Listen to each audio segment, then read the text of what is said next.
It's almost like you're riding a roller coaster, just in all of the sounds that they're producing.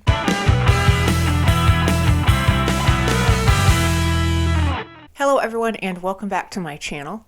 I am Molly, and in this video I'm going to be listening to the album Ride the Lightning by the band Metallica. Now this has certainly been one of my most highly requested albums for a long time here on my channel. So many of you want me to check this one out. And so far in my journey through Metallica's music, I've only heard their debut studio album Kill 'Em All, which I really enjoyed. I loved the thrash metal aspect of its sound, how quick and speedy it was. This one they released in 1984, only a year after Kill 'Em All. So I'm really curious to see if it's going to have a very similar sound to their debut album, and yeah, I'm just really excited to check this one out. Alright, so starting Ride the Lightning off is track 1, which is called Fight Fire with Fire.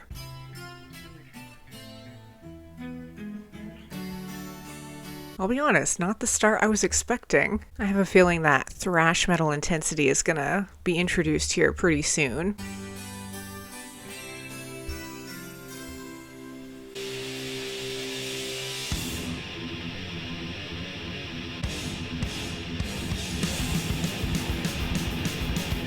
Yep, here we go.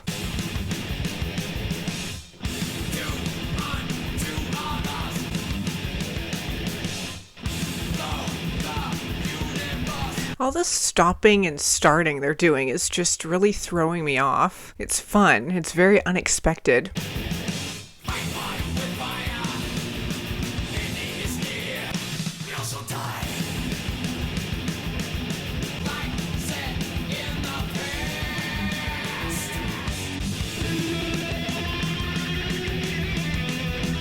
Alright, here comes one of their awesome guitar solos. I love how that really intense, steady, rhythmic sound is still going on in the background.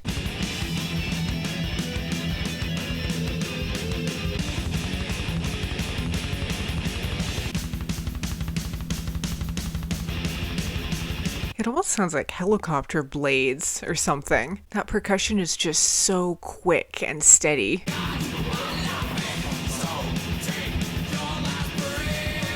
That almost sounded like some weird background vocals going on there for a second.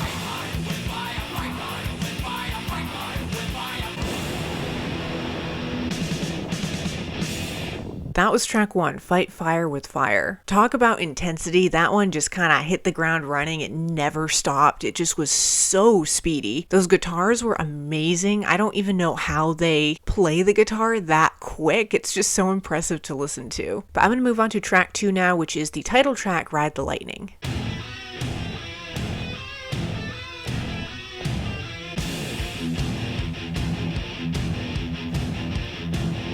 There's something really heavy and dense about the start of this one. It's got a very driving rhythm to it.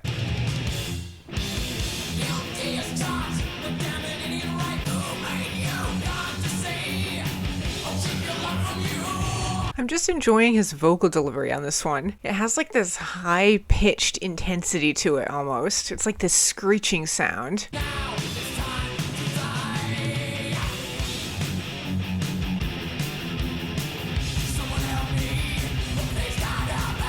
That percussion there just changed its sound a little bit.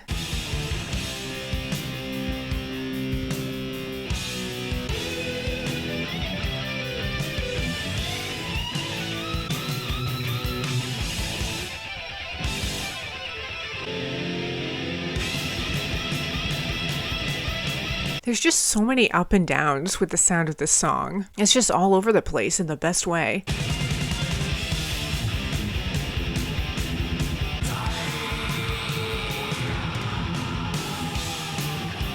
Some really echoey screaming going on now in the background.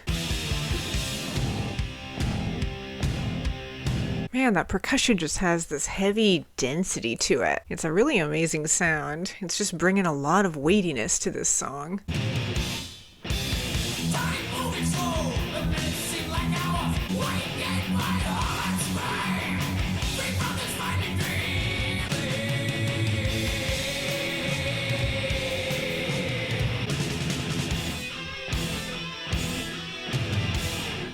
That was track 2, Ride the Lightning. That was just an incredibly diverse song with its sound. I loved how on that one they were kind of slowing it down at points. I mean, it was a very speedy, intense song, obviously. They brought a lot of energy to it, but at certain times they would kind of strip it back a little bit and really draw their sound in. His vocals too on that one just had such intensity with kind of that screechy vocal delivery that he was doing. But I'm going to move on to track 3, which is called For Whom the Bell Tolls.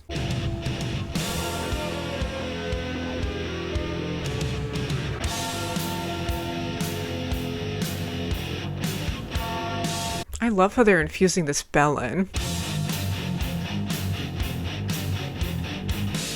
See, this song, at least here at the start, is a little bit slower than those last two. There's kind of a sludgier sound to it, almost like a grunge metal-esque quality.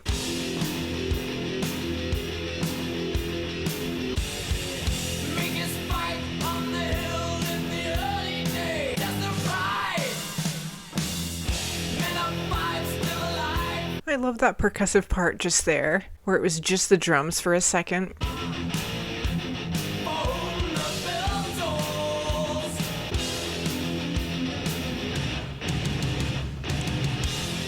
There's something weirdly light about this song. Something about the delivery of the instrumentals just kind of has like this airy sound to it. I like how on the chorus here he says time marches on, and then the echo they do on the vocals kind of amplifies what he's saying, how it just continues that line of vocal on.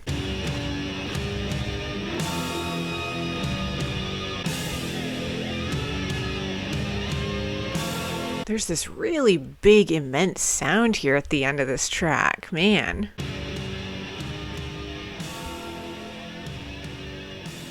Well, that was track 3, For Whom the Bell Tolls. That one was absolutely fantastic. They created a really cool atmosphere on that one where they infused the bell at the beginning and end. It just kind of gave that track a sort of like haunted echoiness almost. I just really enjoyed how they did that. And I would say compared to the other 2 tracks on this album, that one was a little bit more slowed down and a bit more drawn out with its sound, which I kind of liked. I mean, I love how they bring so much speediness and intensity to their music, but it just kind of changes it up a little bit. I like the variety. Up next is track 4, which is called Fade to Black.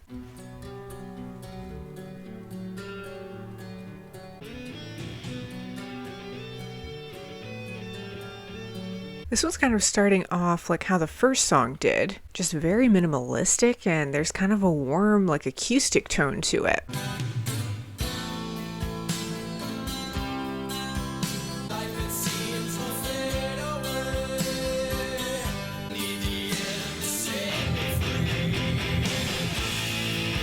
Ooh, that was awesome. This song was just so light and almost springtime sounding, and then they just brought so much heaviness to that track and this intensity. I love it.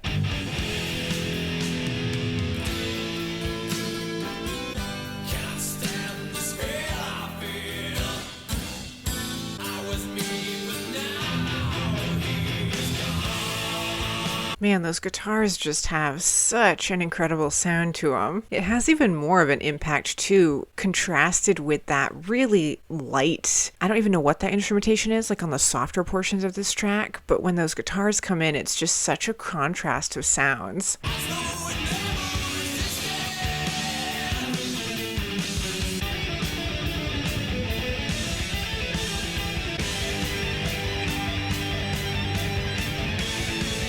This guitar just keeps going up and up in its register. It's almost like it's getting more desperate almost with its sound.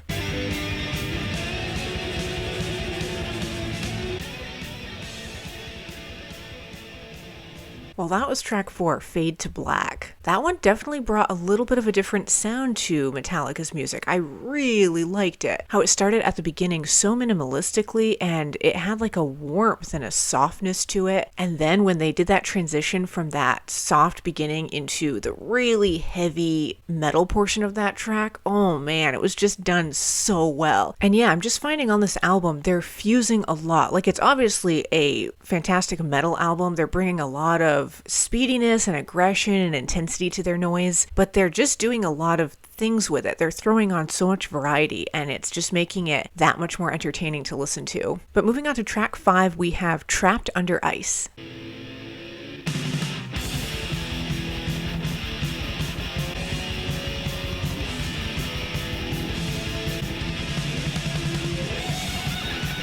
I love how those guitars just build up into this huge crescendo of sound.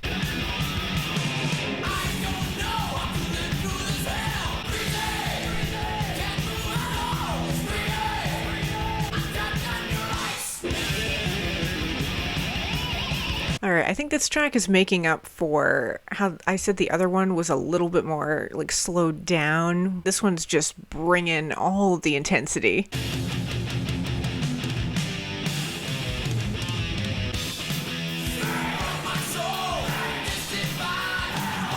There's a great atmospheric quality to the vocals on this one, almost like he's singing in a cave or something. That's the vibe it's given off.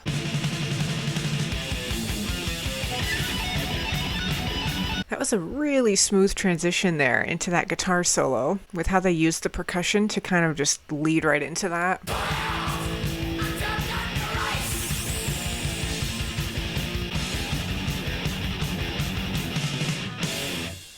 That was track 5, Trapped Under Ice. Like I said, that one definitely brought back so much intensity to its sound, just such a speedy song. And to me, what I loved about that one was the atmosphere they created. I love how it's called Trapped Under Ice, and there was something kind of cold almost about, like especially his vocal deliveries, I was picking up on that. Just kind of this reverberated, like echoey quality to him, which just was really cool. I thought it highlighted the title of the track really well. Moving on to track 6, we have Escape.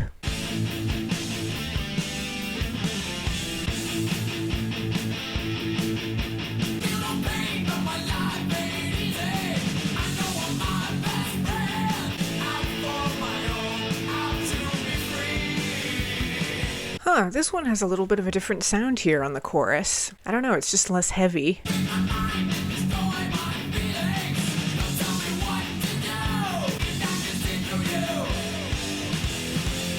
I really like how the last track was called Trapped Under Ice, and this one lyrically is definitely getting into escaping from being under the control of something or someone. It's like this track is piggybacking off of that last one. He's finally broken free of the ice, so to speak.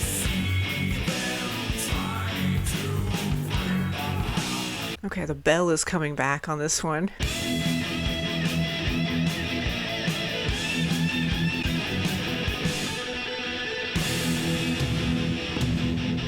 Now it is just like he's breaking through some sort of barrier with this percussion they're using. We got a siren going on.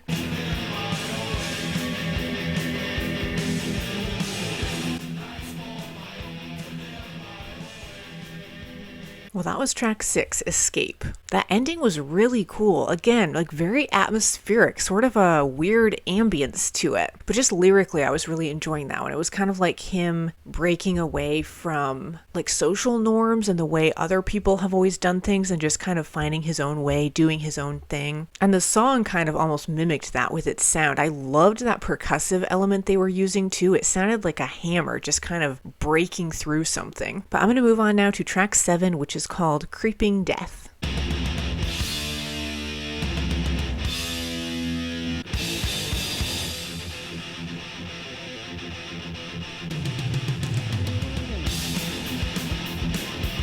I feel like Metallica just knows how to build a lot of suspense with their music in a way. It's not like all coming at you all the time. They kind of push and pull a little bit with their sound.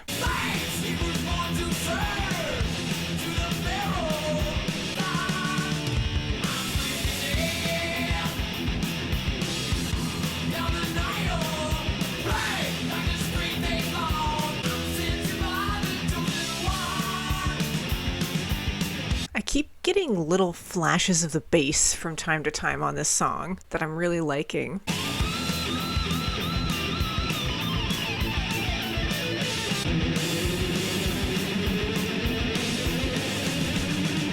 It's like something just rising up. Like that's what these guitar solos sound like, just like they're taking flight.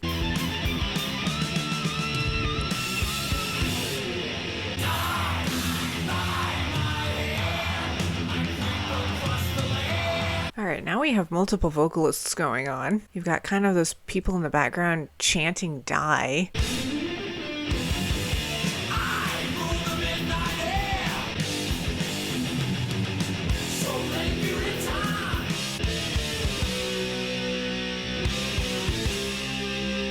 That guitar has a really clean tone to it. It just sounds really clear.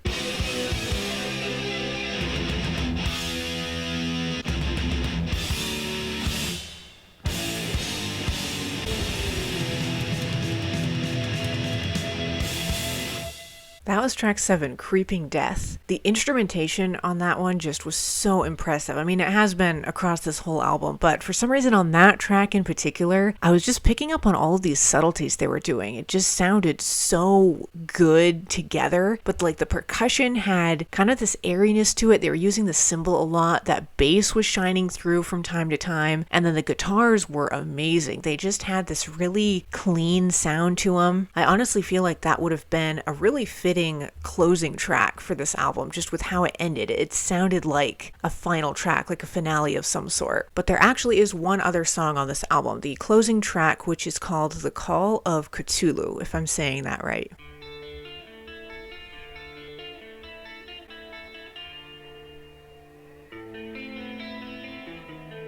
Again, a very warm and soft start for this track. I can definitely sense it's building up though.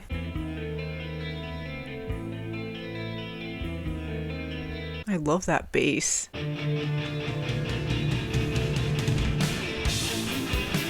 Yep, here we go. You could just sense all of that energy was bubbling up.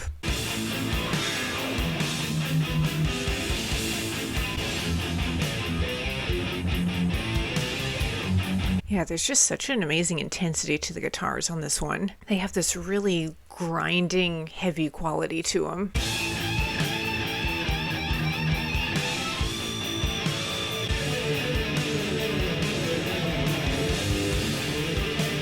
Just the up and downs that these guitars take on these solos, I love. It's so much fun. It's almost like you're riding a roller coaster, just in all of the sounds that they're producing. It's just building up here with this intensity.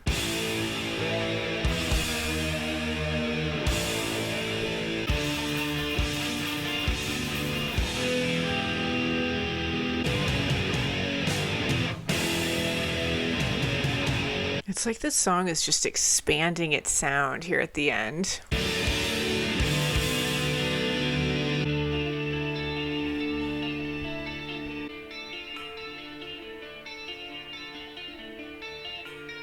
This almost reminds me of like little water droplets in springtime dropping off of icicles as they melt. I don't know why that image just popped into my head. I just got goosebumps with that percussion. It's just so immense with its sound.